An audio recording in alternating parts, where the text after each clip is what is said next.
Gjykata e posaçme urdhëroi që çështja ndaj ish kryebashkiakut Erion Veliaj dhe ish nënkryetarit Arbian Mazniku për prisjen në zonën e 5 Majit i kaloi spakut pas një procesi që kishte kaluar nga pushimi në një rivlerësim gjyqësor.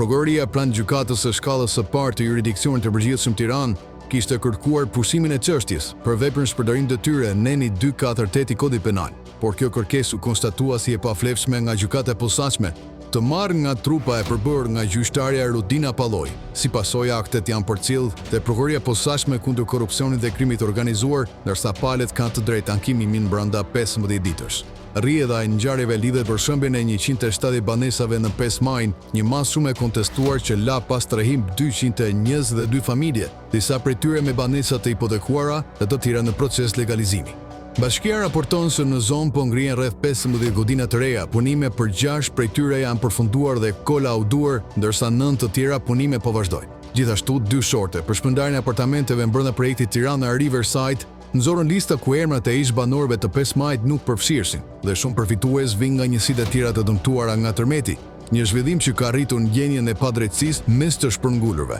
Banorët ankohen për premtime të pambajtura, dikur Arbian Mazniku premtoi se vendësues që do të përfitonin objekte më të mira dhe më të shtrejta, dhe për trajtim të padrejtë, qeratës zgjatura, rindërtim me ritme të ngadalta dhe dyshime për shpërdorim të fondeve publike. Protestat e tyre u shoqëruan dhe me masa ndëshkuese, ka raste gjobash dhe dënimesh, përfshirë një vendim burgim për kanosje ndaj një banori. Çështja mbetet në vëzhgim ligjor dhe politik, ndërsa vendimi i gjykatës së posaçme hap rrugën për hetime të mëtejshme nga SPAK.